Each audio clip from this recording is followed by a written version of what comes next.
So now that I have responded to your questions about the class, let me go and target the questions about this assignment. So this assignment has different stages, right? Number one, find a video of a product review.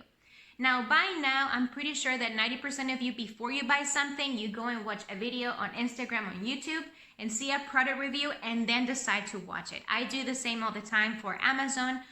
Whatever I feel like I'm looking for, I first start to look into some brands or different things to make sure that the one I buy is the one I want or the one I need or that's the best one out there, right? So I decided to pick this video about boxing gloves because I was at the time looking for boxing gloves, and I couldn't decide between two specific brands.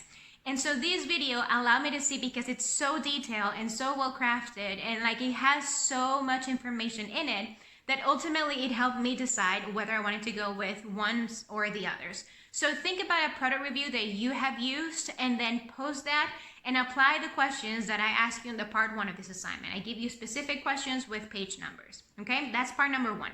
Part number two, storytelling. So for storytelling, and this is where the confusion happened, you're gonna have to use a video of Denzel Washington telling a story, and you're gonna have to find another video of another person just casually telling a story, okay? So why is this video here? So this is a video about Denzel Washington going to a show, and then he ultimately decides to take over his own interview. And then he turns one story into three separate stories, and nobody notices it, and if they do, they don't care, because he's so charming and so entertaining, and he's making you laugh, and he's making you feel like you're actually there with him as he's telling the story. And that's what I want you to pay attention to, okay? So go ahead and respond to the questions like, is there something in his presentation that you think that you can pull off? And what do you think, like in the same way? If not, then how do you think you can develop some of those skills so that by the time you get to present, again, people think that informative speeches are all about information and statistics. Even when it comes to education and information, storytelling is at the heart of a good speech, okay? So keep that in mind, and we'll see more about that in the next couple of questions.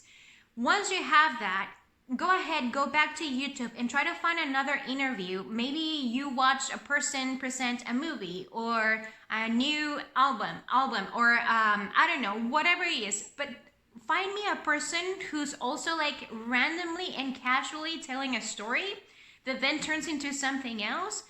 And it's not what the video is about, it's not what the interview is intended, but the story was so compelling and their delivery was so casual, improvised, and yet engaging, that's why you decided to go with this person. And again, I am going off of this idea that there is not one way or one universal way to present, right?